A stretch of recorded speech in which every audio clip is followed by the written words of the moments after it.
Pemirsa TVmu dimanapun Anda berada, kembali kita ke Healthy Corner dan masih bersama dengan dua narasumber kita, Ibu Dr. Rahmawati Hussein, Wakil Ketua MDMC Pimpinan Pusat Muhammadiyah atau yang biasa akrab disebut atau dipanggil dengan Bu Ama, dan bersama juga dengan Dr. Novi Wijayanti, spesialis penyakit dalam atau yang akrab dipanggil dengan Bu Novi.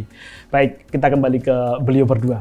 Bu Ama, lalu kemudian ketika MDMC ditempatkan sebagai bagian dari pentahelik untuk penanganan COVID, terutama adalah penanggulangan bencana non-alam ini, kemudian bagaimana MDMC melakukan mobilisasi perencanaan sumber daya untuk terlibat sebagai bagian dari pentahelik ini, Bu Ama? Ya, jadi yang dilakukan MDMC yang pertama, upayanya adalah upaya pencegahan. Jadi melakukan yang utama adalah edukasi.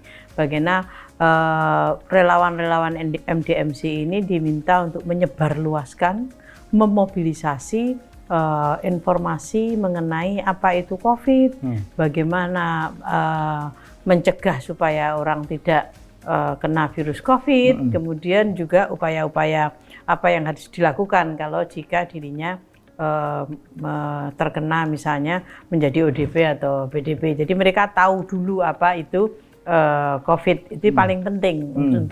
Oleh karena itu perlu pengerahan relawan yang tidak sedikit karena itu MDMC bersama dengan majelis, lembaga dan Urtum di Muhammadiyah seperti PMIMM itu melakukan mobilisasi relawan besar-besaran untuk mengedukasi di berbagai tempat, baik itu di sekolah-sekolah Muhammadiyah, kemudian di musola, di masjid maupun di tempat melalui media sosial ya. Itu sudah ada konten-konten materi yang dibuat oleh relawan-relawan. Oke, kalau kita mencoba berhitung, di Indonesia ada 34 provinsi ya? Iya. Kira-kira kalau kita berhitung seberapa besar sumber daya MDMC di seluruh Indonesia? Apakah sudah sampai di level 34 provinsi atau wilayah? Atau bahkan mungkin sampai di daerah, Bu Ama? Iya, MDMC itu ada di 32 dari 34 provinsi. Hampir semuanya kalau Muhammadiyahnya ada, MDMC-nya ada, tapi tinggal 2 yang belum punya struktur ya. Tapi itu bisa diwakili yang secara keseluruhan di 32 dan bahkan banyak wilayah itu yang sampai ke daerah-daerah. Seperti di Jawa Tengah dan Jawa Timur itu hampir seluruh kabupaten kota juga memiliki MDMC. Di DIY juga. Jadi relawannya itu memang banyak sekali. Jadi yang ada Muhammadiyahnya, ada MDMC-nya, sampai ada yang di cabang dan ranting, ada yang ingin membuat MDMC. Padahal MDMC sebagai lembaga, bukan majelis, itu hanya diamanatkan sampai di wilayah. Di level wilayah. Ya, tetapi di Jawa ini, Jawa Barat, Jawa Tengah, Jawa Timur, DIY ini turun sampai ke daerah, Mas Budi. Termasuk salah satunya adalah relawan dari unsur medis ya? Iya, termasuk unsur medis. Jadi ada unsur medis, ada unsur psikososial, ada unsur SAR, ada unsur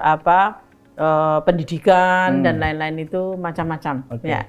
Baik, kita mencoba untuk kembali ke Bu Novi terkait dengan salah satu unsur relawan di Muhammadiyah dalam medis, terutama adalah Malusa Kesehatan Rumah Sakit Dr. Novi. Kalau kemudian kita lihat kembali kesiapan Rumah Sakit Muhammadiyah saat ini, kita ambil contoh Rumah Sakit PKU Muhammadiyah Bantul yang sekarang Bu Novi berada di dalamnya. Sejauh ini apa yang kemudian telah disiapkan dan kendala-kendala apa yang dialami rumah sakit untuk menanggulangi atau menangani COVID-19 ini? Oke. Kalau untuk persiapan ya kita mungkin yang pertama dari SDM ya. Jadi kalau SDM ya kita sudah mempersiapkan sebenarnya kalau di Rumah Sakit PKU Bantul itu lebih di bawah dari tim PPI ya, pusat mengenali infeksinya. Jadi kebetulan diketuai oleh seorang dokter spesialis THT. Dan di sini dari SDM-nya ya kita tetap mempersiapkan dari dokter spesialisnya, mulai dari dokter anak untuk mempersiapkan ada kasus anak, dari dokter spesialis penyakit dalam. Kemudian dari tim IGD kita juga mempersiapkan, kita mulai sosialisasi bagaimana alur penanganannya.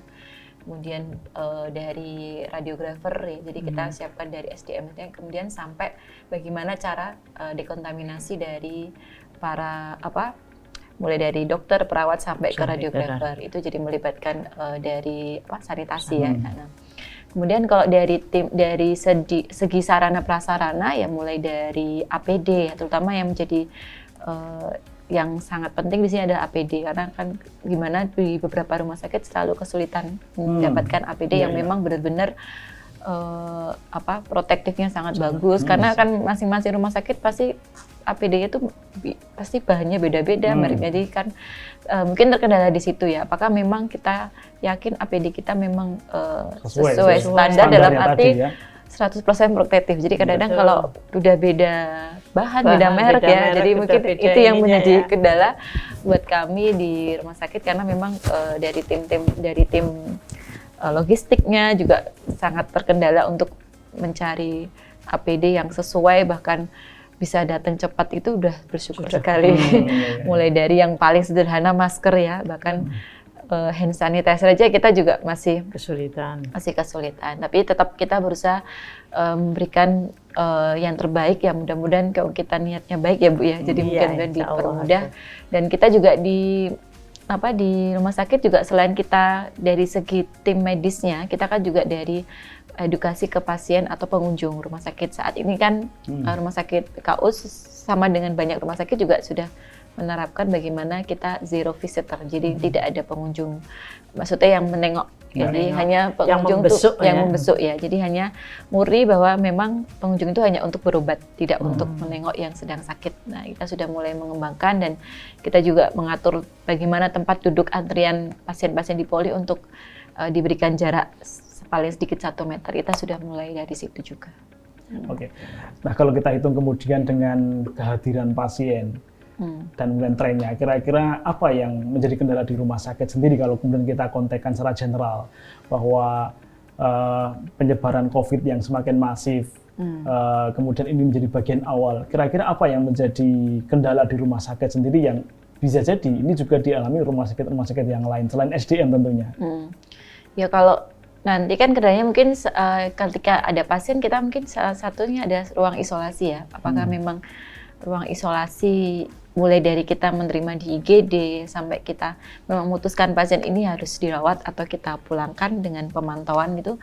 Nah, ketika kita menerima pertama kan mungkin ruang isolasinya apakah memang sudah memenuhi dan tidak mengganggu dengan pasien lain, itu saya kira kendala yang cukup krusial sekali ketika teman-teman garda depan ya, kita kan nggak pernah tahu pasien datangkan sendiri, tiba-tiba keluhannya apa dan tiba-tiba termasuk ke gejala COVID ya, mungkin karena mungkin dia riwayat kontak atau pergi pulang dari daerah yang terjangkit. Jadi kadang-kadang itu yang menjadi kendala. Tapi memang dari teman-teman IGD kita sudah pesan ya, kita sudah bahwa apapun kita harus siap ya. Jadi namanya juga wabah kan, kita juga harus prepare dulu. Jadi tidak menunggu cuman batuk pilek biasa misalkan ya. Ternyata digali-gali, oh ternyata ada faktor resiko. Jadi kira kendalanya kan mungkin teman-teman di IGD belum siap ya, maksudnya belum terbiasa dalam arti baru ngeh gitu. Jadi itu kadang-kadang menjadi kendala juga. Tapi secara nasional angka-angka ini kan begitu fantastis ya perbandingannya ya.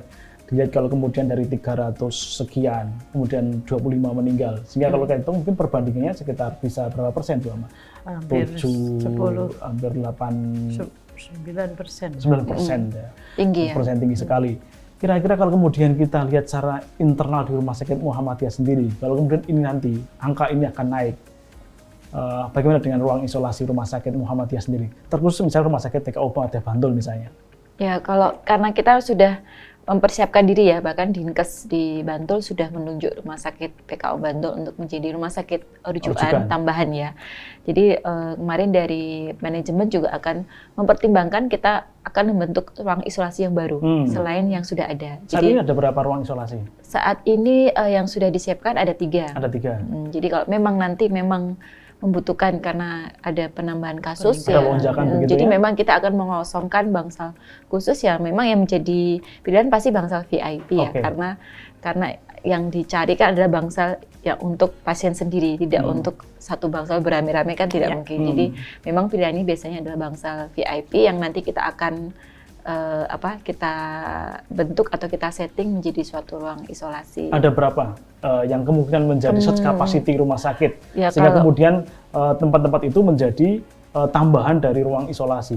Kalau rencana yang memang untuk dipersiapkan sekitar 5 tambahan 5 sementara yang mau karena itu yang menjadi tempat yang bangsa itu paling memungkinkan karena dia tidak banyak diakses, ada pintu tambahan yang memang nanti ambulans tidak perlu ketika mau mengantar pasien itu tidak perlu masuk melewati lorong-lorong rumah sakit, jadi dia bisa langsung dari luar dihubungkan pintu dari luar langsung masuk ke bangsal isolasinya itu sendiri.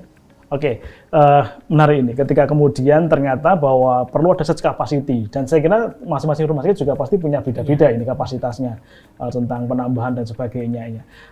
Bu Ama, kembali kepada relawan Muhammadiyah. Kalau kemudian kita biarkan, bahkan mungkin kalau kita kemudian tidak serta-merta terlibat secara aktif, secara terintegrasi begitu, bisa jadi outbreak akan terjadi. Lalu kemudian relawan Muhammadiyah tadi, yang sekian klaster tadi itu, apakah kemudian MDMC sudah mulai mendesain sebuah perencanaan yang kemudian menterpadukan antar klaster, antar golongan tadi agar kemudian antar bidang misalnya kemudian bersatu untuk tadi mengurai permasalahan yang demikian, Bu Ama? Ya, jadi kita sudah mendesain atau melakukan strategi supaya relawan itu semua terlibat. Jadi misalnya tadi salah satunya dengan melakukan edukasi, kemudian yang kedua juga mendorong relawan-relawan yang SAR ini untuk bisa membantu membersihkan semua tempat ibadah atau juga tempat fasilitas publik lainnya ya, seperti sekolah, gedung, aula dan sebagainya dengan disinfektan misalnya supaya dilakukan pencegahan ya untuk mengurangi ini dampak virus tadi. Juga kita berupaya mengerahkan tim psikososial karena kan untuk menghindari orang-orang yang tinggal di rumah itu akan kemungkinan stresnya kan tinggi. Ya. Nah ini gimana kita? Nah ini menarik tentang stres Mbak. Tapi saya kira nanti kita bahas setelah yang satu ini. Ya. Bu Ama, Bu Novi, kita bersabar dulu. Pemirsa TVMU dimanapun Anda berada, kita akan break dulu dan nanti kita akan kupas kembali tentang bagaimana menangani yang stres-stres itu setelah yang satu ini.